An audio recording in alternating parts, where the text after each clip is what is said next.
ओम नमो भगवते वासुदेवाय। श्रीमद् भागवत प्रथम स्कंद सप्तम अध्याय। द्रौपदी देवी पंचसुत वध करन्ते द्रोणसुत जेमन्ते दंडिले अर्जुन सप्तम अध्याये वर्णन। शौनक उवाच व्यासंकु छाड़ी गंगा कूले नारद गले जेते बेले हित संशय जेते थिला नारद वाक्ये दूर हेला से सर्वगुणे अधिकारी नारद वाक्य चिते धरी पुणी की कले पुण्य देहा कह आंभकु जेबे दया एमंते मुनि प्रसने कृष्ण महिमा शुणी कने सुत कहन्ति तो सचिते मुनिजनकर अग्रते।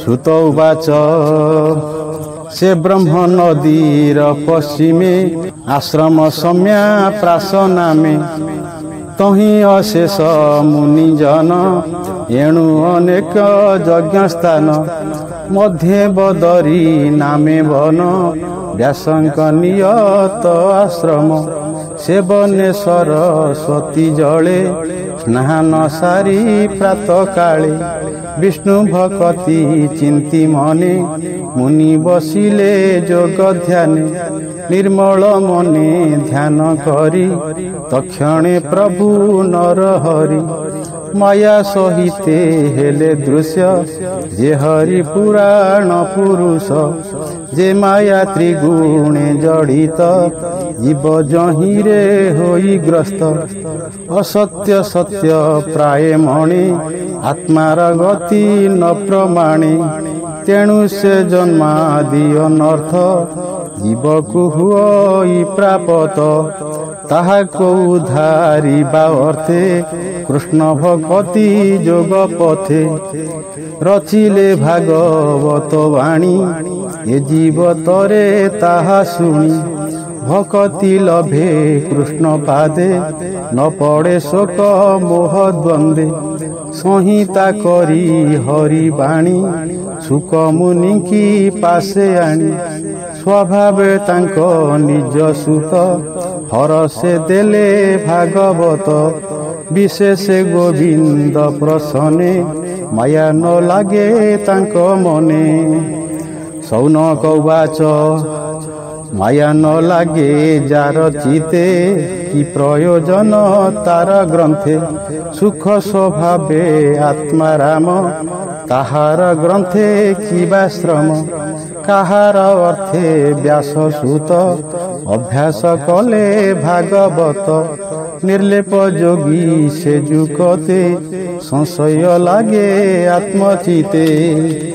सुत उवाच स्वभावे मुनि करचित ग्रंथरे नुह ग्रंथित तथापि अकिंचन पणे भजन्ति गोविंद चरणे जणु सकल भूते हरि परम आत्मा रूपे धरि तेणु भक्ति अतिरेके कहन्ति एक कुआरे के से सुख मुनि शुद्ध चेता नित्य अभ्यासे हरि कथा भकत जनकर अर्थे ताहार श्रम भागवते एबे हो शुण विप्रजने हरिचरित सावधाने भकत परीक्षित कथा पांडुनंदन व्यवस्था कुरु पांडव युद्धवन्ते वीरे गमिले वीर पथे भीमसेनर गदा बाजी दुर्योधनर उरु भाजी पलाई गला प्राण डरे लुचिला व्यास सरोवरे एमन्ते होइला रजनी जले भालई भय घेनी कांदई जीवन बिकले द्रोणनंदन देखी कूले बोलई राजा मुख चाही मोते जे न बरिलु तुही युद्धे सकल वीर मारी ए भूमि अपांडवा करी ତୋତେ ବସାନ୍ତି ରାଜକୂଳେ ଅଖଣ୍ଡ ଅବନି ମଣ୍ଡଳେ ଶୁଣି ବୋଲଇ ନୃପବର ଏବେ ହୋ ପାଣ୍ଡବା କର ଏବେ ବରିଲି ସେନାପତି ହେଡ଼ ତୁମୋହର ଦୁର୍ଗତି ଏମନ୍ତ କଇ ଅନ୍ଧବଳା ତାହାର ହସ୍ତେ ଜଳ ହେଲା ଦ୍ରୋଣ କୁମର ବେଗେ ଉଠି ଧନୁ ଧଇଲା ଦୃଢ଼ ମୁଷ୍ଟି ମନ୍ତ୍ରୀଣ ନାରା ଚପେସିଲା ପାଣ୍ଡବ ଶିବିରେ ପଡ଼ିଲା ଦ୍ରୌପଦୀ ପାଞ୍ଚ ଯେ କୁମରେ ଶୋଇଣ ଥିଲେ ଅନ୍ତପୁରେ ପଡ଼ି କାଟିଲା ତାଙ୍କ ଶିର ଶବଦ କଲା ମହାଘୋର ଶୁଣି କମ୍ପିଲେ ଦିଗପାଳେ ପୁରିଲା ଭୂମି ଅନ୍ତରାଳେ ଅତି ନିନ୍ଦିତ କର୍ମ କଲା ଦୈବ ବସେ ଦ୍ରୋଣ ବଳା ଦ୍ରୌପଦୀ ଶୟନ ଉପେକ୍ଷୀ ପୁତ୍ର ମରଣ ଦେଖି ଦୁଃଖୀ ବିକଳେ କର ରୋଦନ ତାପାସେ ମିଳିଲା ଅର୍ଜୁନ ଅନେକ ଶାନ୍ତି ବାକ୍ୟ କହି ବୋଲେ ଦ୍ରୌପଦୀ ମୁଖ ଚାହିଁ ଦ୍ରୋଣ କୁମାର ଶିର ବାଣେ କାଟି ସ୍ଥାପିବି ତୋ ଚରଣେ ତୋତେ ହରିବି ତୋର ଶୋକେ ତୁ ଏବେ ସ୍ଥିର ଚିତ୍ତେ ଦେଖ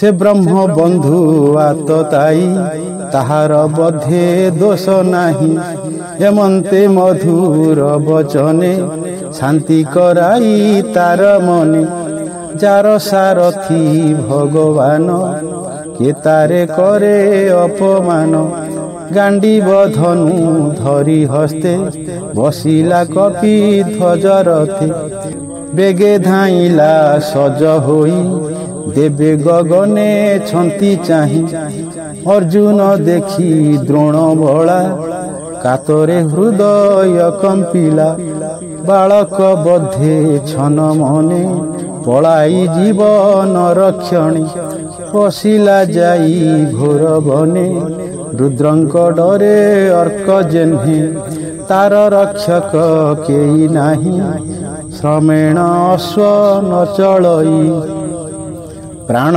ରକ୍ଷଣେ ଦ୍ରୋଣ ସୁତ ମନେ ସୁମରି ବ୍ରହ୍ମ ଅସ୍ତ୍ର ତକ୍ଷଣେ ଜଳେ ସ୍ନାନ କରି ବ୍ରହ୍ମଶିରାକୁ ହସ୍ତେ ଧରି ସଂହାର ନ ଜାଣେ ତାହାରେ ପେଶିଲା ଅର୍ଜୁନ ଉପରେ ସ୍ୱଭାବେ ବ୍ରହ୍ମଶିରା ନାମ ତେଜେ ବିରାଜେ ରବିଶମ ତାର ପ୍ରଚଣ୍ଡ ତେଜ ଚାହିଁ କମ୍ପଇ ଅର୍ଜୁନର ଦେଖି ବ୍ରହ୍ମ ଅସ୍ତ୍ରକୁ ଭୟ କଲା ଗୋବିନ୍ଦ ମୁଖକୁ ଚାହିଁଲା ପଡ଼ି ଅଭୟ ପାଦ ତଳେ ବୋଲଇ ଜୀବନ ବିକଳେ ଅର୍ଜୁନ ଉବାଚ ହେ କୃଷ୍ଣ କୃଷ୍ଣ ଯୋଗେଶ୍ୱର ପ୍ରପନ୍ନ ଜନ ଭୟହର ସଂସାର ଅନଳ ଦହନେ ଡରେ ସ୍ମରନ୍ତି ତୋତେ ଜନେ ତାହାଙ୍କୁ ଦେଉ ମୋକ୍ଷ ଗତି ଅଭୟ ବ୍ରହ୍ମେ ସେ ପଶନ୍ତି ଆଦି ପୁରୁଷ ଭଗବାନ ପ୍ରକୃତି ପରେ ତ ବିଶ୍ରାମ ସ୍ୱରୂପେ ମାୟାକୁ ସଂହରୁ ପରମ ଆନନ୍ଦେ ବିହରୁ ଏଣୁ ତୋହର ଗତି ମୁହିଁ ମାୟାର ବଳେ ନ ଜାଣଇ ଏ ଜୀବ ଲୋକେ ତୋର ମାୟା ତୁଟଇ ଯାରେ କରୁ ଦୟା ଏ ଯେ ତୋହର ଅବତାର ଖଣ୍ଡିବ ଅବନୀର ଭାର ତୋରେ ଶରଣ ଯେ ପଶଇ ସଂସାରେ ତାକୁ ନ ଲାଗଇ ଏକିଆ ସଉ କାହୁଁ ତେଜେ ଆଚ୍ଛା ଦି ତିନି ପୁର ସେ ଯେ ସ୍ୱଭାବେ ପ୍ରଚଣ୍ଡ ଦାରୁଣ ଦେଖି କମ୍ପଇ ମୋର ପ୍ରାଣ କହ କି କରିବି ଗୋସାଇଁ ତୋ ବିନୁ ଆନ ଗତି ନାହିଁ अर्जुन वाक्य शुणी हसी कहन्ति प्रभु ब्रह्मराशि। श्री भगवान वाच जीवन डरे द्रोण बला अति मानुष कर्म कला। मंत्र न जान संहारे बेगे पेशिला प्राण डरे। यह निबारे शस्त्र नाही केही न जाने देह बही। तू तो सकल शस्त्र जाणु चंचल चिते न प्रमाणु। ए ब्रह्म शस्त्र तेज घोर तू ब्रह्म शस्त्र रे निवार। श्रुत उवाच शुणी गोविंद मुखु बाणी। अर्जुन मने मने शुणी तक्षणे आचमन सारी। करिण प्रदक्षिण हरि द्रोणक तहु अछि बाणी। भावे कहिले चक्रपाणी ब्रह्मसर कु ब्रह्मसर। मंत्री पेशिला वीरवर गमन मध्य बेनिसरे। भूमिकंपई थर हरे अर्क नल प्राय दिशि। बेड़िले 10 दिग ग्रासी से बेनी शस्त्र तेज राशि। प्रलया नल प्राय दिशि दहिला प्राय त्रिभुवन। देखिण डरिले सर्वजन दहिला प्राय त्रिभुवन। देखि डरिले सर्वजन। कृष्ण बोइले शुण वीर अस्त्रे से अस्त्र कुसंहार। जहु कहिले चक्रपाणी तक्षणे संहरिला वाणी। रथ ओह्लाई महारोषे धइला अश्वत्थामा केसे। प्रचंड रोषे शिर झुणी आकर्षि पातिला धरणी। करचरण तनु छंदे बेगे बांधिला माल बंधे। वरुण पाश कुसुमरी पशुको प्राय बंदी करी। अर्जुन मने दया बही राजसदने नेबा पाई। रथर दंडे बांधे आनी देखी बोलंती चक्रपाणी। ये ब्रह्म बंधु वत्सद्रोही एहाकु दंडे हे न थोई। मने तू अन्य न विचार बेगे एहार प्राण हर। निर्दोष बालक शयने थिले जे निद्रित लोचने। ए नाश कला तांक प्राण एबे कहिबा पार्थ शुण। मत प्रमत उन्मत बाल बनिता निद्रागत।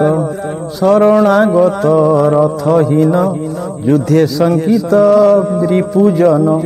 एहाकु बध जे करंती जीवन थाऊ से मरंती। पर जीवन मारी आनी आत्मा को पोषंती जे प्राणी। तांकु मारंते बहु पुण्य वेदे कहंती विप्रजन। तुझे द्रौपदी आगे रही प्रतिज्ञा कलु गर्व बही। बोइलु नौकांद सुमरी तोर रिपुकु मुहि धरी। ताहार शिर काटी बेगे स्थापिबि तोर पाद जुगे। मुहि जे शुणी अछि एहा एबे रखिलु करी दया। बेगे हार प्राण हर निमिषे विलंब न कर। ए पापिया तो ताई नर बालक हंता ये तुम्भर। ଯାହାର ଆଶ୍ରେ ଭୋଗ କଲା ତାର ଅପ୍ରିୟ ଏ ଚିନ୍ତିଲା। ଏଣୁ ଏ କୂଳ ପାଶୁ ପଣେ ନିତ୍ୟ ବଞ୍ଚଇ ଘୋର ବନେ। ସୁତ ଉବାଚ ଏମନ୍ତେ ଧର୍ମ ପରୀକ୍ଷାର୍ଥେ କୃଷ୍ଣ କହିଲେ ନାନା ମତେ। अर्जुन न शुणई ताहा गुरुपुत्रକୁ କରି ଦୟା। यद्यपि अटे पुत्र द्रोही तथापि बधे इच्छा नाही। ତକ୍ଷଣେ ଉଠି ବୀର ପାର୍ଥ ବଧନ କରି ଗୁରୁ ସୁତ ଦ୍ରୌପଦୀ ଆଗେ ନେଇ ଦେଲା ତୋରିପୁ ସମ୍ଭାଳ ହୋଇଲା। ନିନ୍ଦିତ କର୍ମହୀନ ହୋଇ ବନ୍ଧନ ପଶୁ ପାଶେ ଦେହି ଦ୍ରୌପଦୀ ତାର ମୁଖ ଚାହିଁ ତକ୍ଷଣେ ଚିତେ ଦୟା ବହି ପୁତ୍ରଙ୍କ ରିପୁଏ ନିୟତ ସ୍ୱଭାବେ ଦ୍ରୋଣ ଗୁରୁ ସୁତ ଅନ୍ତରେ ନମସ୍କାର କଲା ଅର୍ଜୁନ ମୁଖକୁ ଚାହିଁଲା ବୋଲଇ ବେନି କର ଯୋଡ଼ି ବନ୍ଧନ ଦିଅ ବେଗେ ଫେଡ଼ି ସ୍ୱଭାବେ ବିପ୍ର ଗୁରୁଜନ ବିଶେଷ ଦ୍ରୋଣଙ୍କ ନନ୍ଦନ ରହସ୍ୟ ଧନୁର୍ବେଦ ଗ୍ରାମ ବିସର୍ଗ ସଂହାର ସଂଯମ ସକଳ ଅସ୍ତ୍ର ଶସ୍ତ୍ର କଳା ଯେ ଗୁରୁ ପଣେ ଶିଖାଇଲା ସେହିଟି ପୁତ୍ର ରୂପେ ଜାତ ଆତ୍ମାରୁ ଆପଣେ ସମ୍ଭୂତ ସ୍ୱାମୀର ତହୁଁ ଅର୍ଧେ ଘେନି ଯୁକତେ ଏହାର ଜନନୀ ସ୍ୱାମୀର ସଙ୍ଗେ ସେ ନ ଗଲା ଜାଣୁ ଏ ପୁତ୍ର ତାର ଥିଲା। ତୁମ୍ଭେ ଧର୍ମଜ୍ଞ ମହାଭାଗ ଏ ନୁହେଁ ତୁମ୍ଭ ଦଣ୍ଡ ଯୋଗ୍ୟ ଏ ତୋର ଧର୍ମ ଗୁରୁକୁଳ ଏହାକୁ ଭଲେ ପ୍ରତିପାଳ ଏହାର ଗୌତମୀ ମାତା ସପୁଣ୍ୟବତୀ ପ୍ରତିବ୍ରତା କ୍ରୋଧନ ନ କରୁ ସେ ଶୋକେ ମୋହର ପ୍ରାୟ ପୁତ୍ର ଦୁଃଖେ କ୍ଷତ୍ରିୟ ଯେବେ ମୂଢ଼ପଣେ କୋପ ସମ୍ବାଦେ ବିପ୍ରଗଣେ ସେ କୋପ ନିଜ କୂଳ ଦହେ ଏଣୁ ସେ ବିପ୍ରେ ହିଂସା ବହେ। ସୁତ ଉବାଚ ଦ୍ରୌପଦୀ ଧର୍ମ ନ୍ୟାୟ ବାଣୀ ହରେ ସେ ଯୁଧିଷ୍ଠିର ଶୁଣି ପୁଣି ନକୁଳ ସହଦେବ ସାତ୍ୟକୀ ଅର୍ଜୁନ ପାଣ୍ଡବ ଦେବକୀ ପୁତ୍ର ଆଦି କରି କୁନ୍ତି ସହିତେ ଯେତେ ନାରୀ ମୌନେ କିଛି ନ ବୋଇଲେ ସେ ଧର୍ମ ଅନ୍ତରେ ଜାଣିଲେ ତାହାଙ୍କ ମଧ୍ୟେ ଭୀମସେନ କ୍ରୋଧରେ ଅରୁଣ ଲୋଚନ କୋପେ ଚାହିଁଲା ପୁତ୍ର ଶୋକେ ବୋଇଲା ଅତି ମନ ଦୁଃଖେ ତୀକ୍ଷ୍ଣ ଖଡ଼ଗେ କାଟି ଶିର ଏହାକୁ ନରକୁ ଧର ଶୟନେ ଶିଶୁ ବଧ କଲା ଜୀବନ ଥାଉ ଏ ମରିଲା ଏହାକୁ ନ କରିଲେ ହତ ଏ ପାପୁ ତରିବ କେମନ୍ତ ଦ୍ରୌପଦୀ ତୁଲେ ଚକ୍ର ପାଣି ଏ ଧର୍ମ ଭୀମ ମୁଖ ଶୁଣି ଅଳପ ହାସେ ଭାବଗ୍ରାହୀ ବୋଲନ୍ତି ଅର୍ଜୁନକୁ ଚାହିଁ। ଶ୍ରୀ ଭଗବାନ ଉବାଚ ବ୍ରାହ୍ମଣ ବଧ ଯୋଗ୍ୟ ନୋହି ଏହା ମୁଁ ଶାସ୍ତ୍ରେ ଅଛି କହି ଯେ କରେ ଆତତାଇ କର୍ମ ତାକୁ ମାରିବା ଅଟେ ଧର୍ମ ମାରଣ ଉଚିତ ଏହାର ଏହାକୁ ରଖ ବୀରବର ଉଭୟ ବାକ୍ୟ ମୋର କର ଯେ ଧର୍ମ ଉଚିତ ବ୍ୟବହାର ଦ୍ରୌପଦୀ ପୁତ୍ର ଶୋକ ବେଳେ ତୁ ଯେ ବୋଇଲୁ ଅବହେଳେ ତୋହର ପୁତ୍ର ଶତ୍ରୁ ହାଣି ଶିର ଚରଣେ ଦେବି ଆଣି ଖଣ୍ଡିବ ପୁତ୍ର ଶୋକ ତେବେ ତୋର ବଚନ କର ଏବେ ଶସ୍ତ୍ରେ ଏହାର ତେଜହର ଜୀବନ ମୃତ ପ୍ରାୟ କର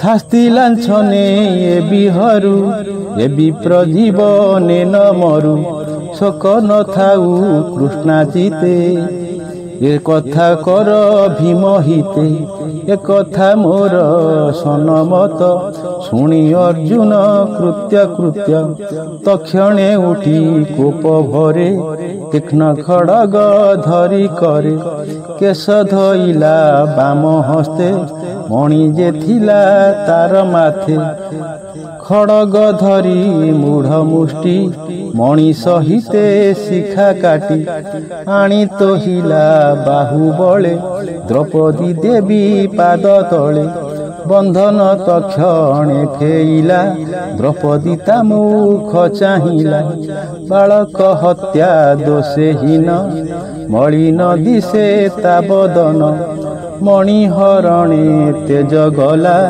नगरु बेगे पलाइला केशवपन धन हरि ताहाकु राजु दूर करी ब्राह्मण दंडी एही मते मरण लभई जीवन्ते द्रोण कुमरे शास्त्री देई ज्ञाति बांधवे रुंड होई सर्वे आतुर पुत्र शोके बालक घेनी एके एके दहन कले दुख मने एबे हो शुण मुनि जने सुजन हिते भागवत गियाई रसमय गीत प्रथम स्कंदे हरिबाणी शुणी संसारु तर प्राणी अमृत श्रीकृष्ण चरित कहई विप्र जगन्नाथ इति श्रीमद्भागवते महापुराणे परमहंस्यां संहितायां